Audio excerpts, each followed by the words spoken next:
the Lower Cost, More Transparency Act that we'll pass is our House Republicans making good on our efforts to bring down the cost of health care and empower American people to make their own healthcare decisions and not have the government and bureaucrats in the way. The bill is a broad, bipartisan supported piece of legislation. It arms patients with accurate and transparent information about the cost and care of prescription drugs. That's a big deal, as you've heard discussed here. It supports community health care centers and preserves Medicaid for hospitals that serve rural communities. Many of them I represent in my district in Louisiana. And this is a critical and necessary assistance for rural healthcare providers. Make no mistake about that. And also, this bill is going to expand access to generics and lower cost or lower out-of-pocket costs for our seniors. And they desperately need that relief, and we all know it. And here's the kicker. As was noted, the entire package is fully offset.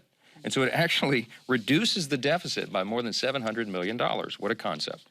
House Republicans are committed to making health care more affordable and prices more transparent, and we are committed to doing so in a manner that is fiscally responsible and improves care for our constituents. So we'll be happy to pass that off the House floor. I know you probably have a few questions. We'll take a few. We'll go. Mr. Speaker. Yeah. Oh, you want. Good morning. Thank you. Thank you, Mr. Speaker. Good morning. I keep hearing from Republicans, you say, we're going to follow the facts where we lead on this impeachment investigation. But aren't there going to be a lot of conservatives in your party, because this has been drummed up for so long, we're going to do impeachment, we're looking at these tax records, we're looking at the Hunter Biden stuff here, that if you guys don't call an impeachment vote in the next few months, they're going to say, wait a minute, that's it. I mean, haven't you put them over the barrel a little bit if you, in fact, do not have a vote to impeach the President of the United States in a couple of months? Chad, we're following the Constitution, and I've made this very clear. Remember, my background is constitutional law. I served on an impeachment defense team twice under President Trump. We developed, unfortunately, Elisa and I, an expertise in this area. This is not something they really covered in law school. What you know about impeachment, if you look at the Constitution, is it's a heavy authority that's given to the House, specifically to the House. That's where the power lies. And next to the declaration of war, you've all heard me say many times, I think it may be the heaviest power that we have. It's very, very serious business. It has to be conducted in that way.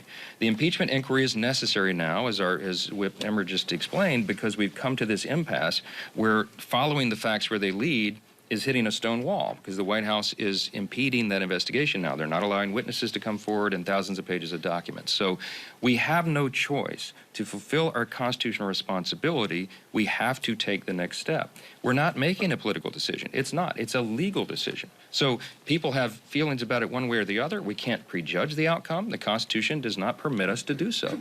We have to follow the truth where it takes us, and that is exactly what we're going to do. And I'll note, too, I know that people are frustrated sometimes with the time that's being invested in this, but this is the way the founders anticipated that something like this would go. There shouldn't be any such thing as a snap impeachment, a sham impeachment like the Democrats did against President Trump. This is the opposite of that.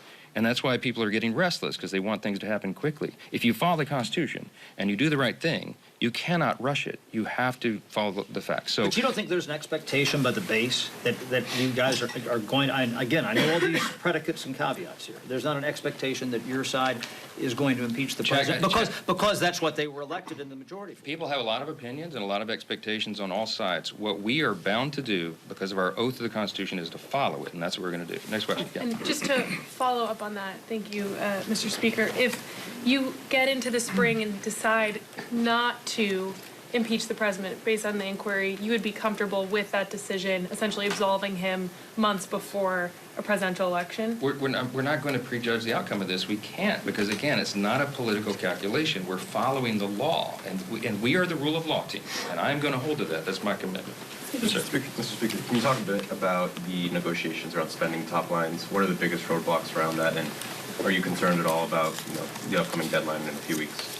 Listen, we're all hands on deck on the appropriations bills. As we know, we have looming deadlines, and we all agreed on that. But what we also agreed to was what's written in the law, and that's the FRA numbers on top line. The Senate has been projecting and writing well above that to, I don't know, billions of dollars. That's not what the law says. And so I came in as the new speaker, and I said, again, as the rule of law team, we're going to follow the law. So that's where the negotiation stands. We're awaiting a volley from the other side, should there be one. But the House has done its job. We passed 7 of the 12 approach bills. That's almost 80% of federal funding. 11 of the 12 have made it through the process, if not all the way to the floor. And so we're in a position where we could go to conference committee and negotiate this. Our appropriators want to do so. Our cardinals, as we call them, the chairman of the subcommittees and appropriations, are ready to do the work. But we're awaiting the other team, the other side, the other chamber, to come forward with a number that we can agree upon, that we write to, and that's the impasse, and that's what we're waiting on. But the law is the law. Mr. Speaker. Yeah, right front row. On FISA, can you kind of delve into your thought process going through that? You changed your mind multiple times on exactly whether it be a short-term extension or not, then you changed your mind yesterday on Queen of the Hills situation. Can you just walk us through how that thought process? I didn't change my mind on FISA. See, FISA is a very important piece of legislation, and Section 702, which would expire at the end of the year, is a really, really important provision because it protects us on the homeland. It protects us from terrorist attacks. It's the tool that we use to uncover those plots when they're being planned, and it's been very, very effective in that measure.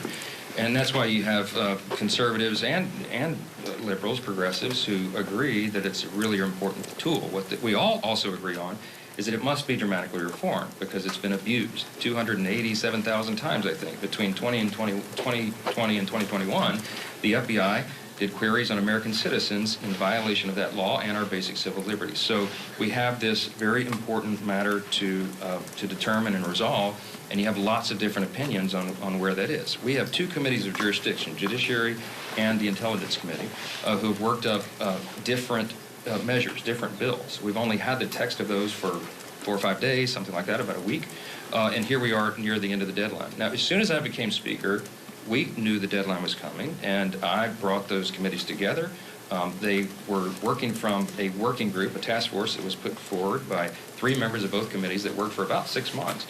Y'all may have seen, I think you have, they came up with about 45 reforms that would resolve all of these issues, but about 4 or 5 of those key reforms, there's a disagreement between the two committees. We're working towards consensus, but this is a very, very serious matter. This isn't some minor policy in our law. This is about keeping Americans safe, and so we take the responsibility seriously. As recently as last night, we were in a room with all the interested parties and House Republicans there, and there's still some disagreement about a couple of those key provisions. So I am not one who wants to rush this. I don't think we can make a mistake in this. I think we've got to do it right, and so we're going to allow the time to do that. So having a short-term extension on the NDAA allows us the time to work not only in our own chamber, but with the other chamber as well, to come forward with a compromise provision that will not only keep us safe, but will also safeguard our civil liberties. Both of those objectives must be achieved, and that's why it's taken a long time. Again, as I said at the outset, and I'll close with this, democracy is messy sometimes, but we have to get it right.